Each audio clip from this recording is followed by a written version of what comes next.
Hi everyone, so this is our merchandising explainer. Essentially we'll be working on chapter number 5 from the Kimmel Weygandt Kieso book. In order to understand how to actually do these entries, what we want to do is we want to go through a few of the very basics. We need to understand what sort of inventory method the company is using, and so there's two inventory methods that we're going to be looking at. The first one is going to be perpetual inventory, and the second one is going to be periodic inventory. So we're going to start off with perpetual. The next thing that we want to be able to identify is what is the role of the company that we are representing, or the company that we are doing this bookkeeping for. There are two possible roles. One is the buyer and one is the seller. We're going to start off with the buyer roles, and then we're going to go into the seller role. And then lastly, it is the transaction that is occurring. If we can understand the base transaction that is occurring, it helps us to determine which entry to make. Now, there's only 4 transactions that can take place here. The first transaction for a buyer is when we buy a good or we make a purchase. The second move, if you are the seller, then of course you are making a sale, right? And the second transaction is if you have to pay for transportation of goods, and that is the same in both cases. And then the third transaction that you make is the possibility of the return of goods. So if there's any return, in this case, this would be a return to the seller. And lastly, there is when you have made a payment. And in the case of the seller, that would be payment received. Now, there are a couple of nuances that you need to understand as we go through this. I will explain them along the way. So when we consider making a purchase, if you are the buyer and you've made a purchase, you've bought inventory from a supplier or a seller, and you use the perpetual inventory method, the basic entry that you're going to make is it is an increase in your inventory. So you're going to debit that, and against that you have either an increase in your receipt, in your payable, because you bought it on credit. So we'll do an accounts payable credit, or in case this is a cash purchase, then you'd have a cash credit. Okay, and then against this, if you have to pay for transportation, so when you have to pay for transportation, there are certain conditions, and one of those conditions is something called FOB shipping point. Now, FOB shipping point basically means that the seller is only responsible for ensuring that the goods reach the shipping point, and it becomes the buyer's responsibility to pay for shipping from that point up until the destination. And so in the event of an FOB shipping point, what we want to do is we want to acknowledge that we will be paying for the transportation.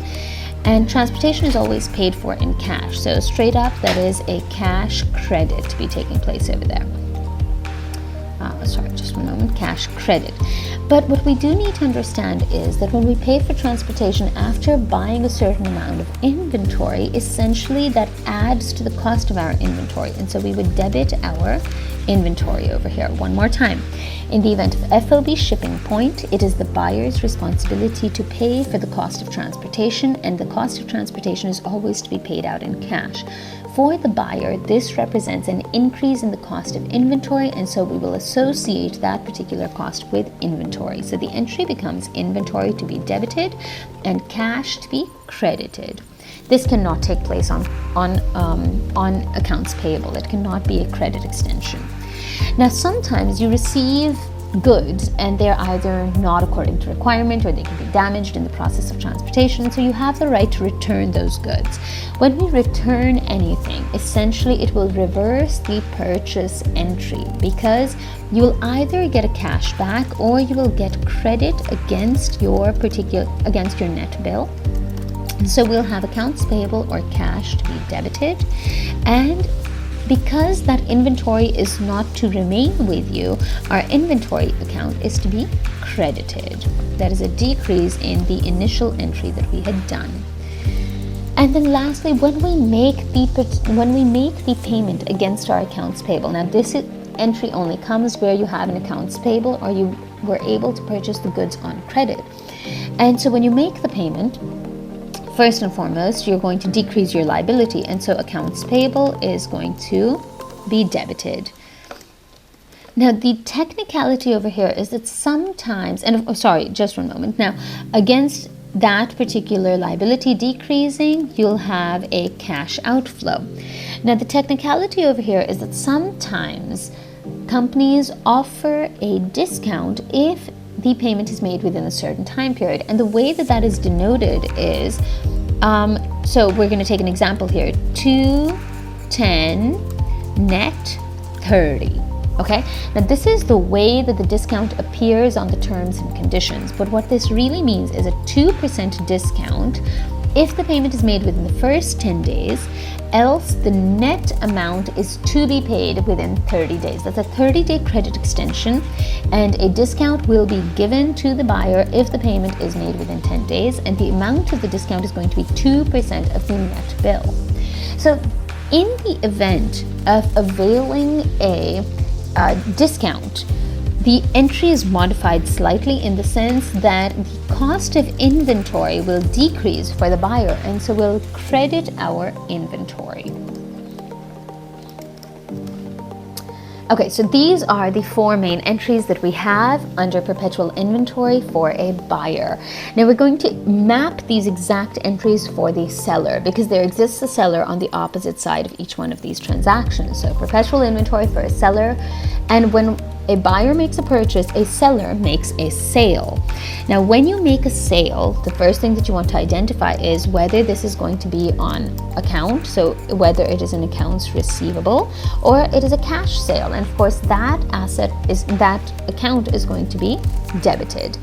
Against this, you want to record your revenue. So we'll have a sales revenue being credited here. And remember, there are two elements for the seller, and one element is the value of the sale, the amount at which the sale took place, and the second is the cost of that particular sale. So the second part of that entry is going to come in as a cost of goods sold. And against this, and remember, cost of goods sold represents an expense. It's a direct expense associated with the item being sold. And against this, your inventory is going to decrease, and so inventory will be debited. So cost of goods sold will be debited and inventory will be credited. An expense is being debited and an asset is being credited. In terms of transportation, remember how we discussed FOB shipping point previously, where the responsibility of the payment of the transportation cost lies with the buyer. In the condition of FOB destination, the cost is acquired by the seller, and the conditions are exactly the same, except the specific expense identified here is known as a freight out, because you are sending goods out, so it's a freight out expense to be debited. And against this, we have a cash payment, which is to be credited. So remember, FOB shipping point means that the buyer is responsible for the payment of transportation, and FOB destination indicates that the seller is responsible for the payment of transportation. Now, in the event of a return, remember how we said that a return will always reverse the purchase entry, so a return in this case will also reverse the sale entry. When a return reverses the sale entry, there's one technicality we need to assess. Now, first and foremost, an accounts receivable or cash is to be returned back to the customer, so what was being debited in the sale is to be credited in the return. So we will say accounts receivable slash cash is to be credited. This is returned to our buyer. But against this, we want to identify what volume or what cost of goods are being returned at any point in time. So we won't just debit to our sales revenue. We'll create a new account which acts as a contra revenue account, as our sales, returns, and allowances account. And so this account specifically decreases against the revenue, and it'll allow us to track the volume or the cost of returns that takes place. So sales, returns, and allowances is to be debited, and accounts receivable or cash is to be credited. We have reversed the first part of the entry. Now let's reverse the second part. The second part is a direct reversal. So inventory will be debited because this comes back to us, and our cost of goods sold will be credited because that is no longer being expensed. Now, when we receive a payment, this is fantastic. We love receiving payments, right? So we will have an inflow of cash, and we will have a decrease or write-off against our accounts receivable. But remember that technicality of the discount that we're allowed to give to our customers, or that we extend to our customers? So assuming that same condition of a discount, and if the payment is made within the first 10 days, you'll be offering your customer 2% discount. That discount again goes against a revenue account, and it's known as a contra revenue account, or it expenses out the revenue, and it is known as a sales discount. And so this will be debited. The cash amount will be debited, the sales discount amount will be debited, and the accounts receivable will be credited. And these are your basic entries under the perpetual inventory for both the buyer and the seller. And when you keep these in mind as you attempt any merchandising question or solve for a merchandising situation, these are the basics that you need to keep in mind. Now let's move forward into our periodic inventory. And the 4 types of transactions remain exactly the same, but the way that we handle them will differ slightly. Okay.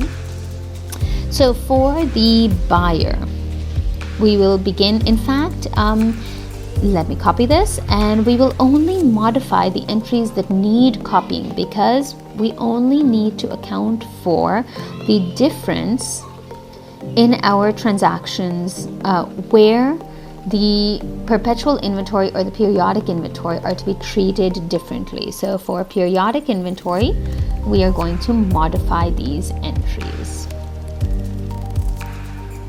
Okay. Now, first and foremost to understand is in the periodic inventory, you do not have an inventory account that is constantly being updated with every purchase or sale or transportation cost or return or payment. Okay. Understanding this, it also indicates that every inventory entry is going to change. So when we make a purchase, essentially we put that into a purchase account. So it'll be a purchase debit to a accounts payable or cash credit. When we pay for transportation, we don't put it against our inventory, we put it against an expense known as freight in, because we brought transportation of goods into our company. When we have a return, it does not go against the inventory account, it goes against a purchase, returns, and allowances account. And again, this works as a contra purchase account, but it allows you to track how many of your purchases were to be returned at any particular point in time. This can even be broken down further into which suppliers you tend to return goods more to, but that's why we have a specific purchase, returns, and allowances account. And lastly, when you have a discount, that discount is noted against a purchase discounts account. And so you can see how the basic transactions remain absolutely the same, but because of the difference between the perpetual and the periodic inventory, you have to modify the account that you use. And so these are the entries for our buyer. When you make a purchase, it's a purchase debit, accounts payable, or a cash credit. When there's transportation under the condition of FOB shipping point, it is a freight in debit and a cash credit. When there is a return, it is accounts payable or cash debit to a purchase, returns, and allowances credit. And when you make a payment, it is an accounts payable debit to a cash credit and a purchase discounts credit. Now moving forward to the seller entries, the logic is exactly the same.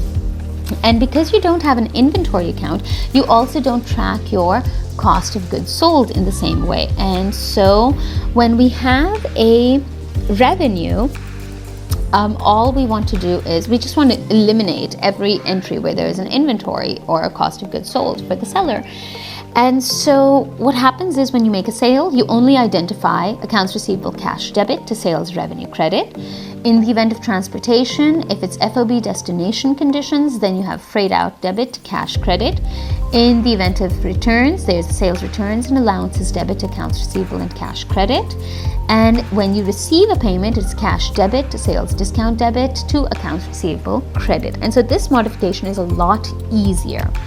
If you have any questions, please comment below. Thank you very much.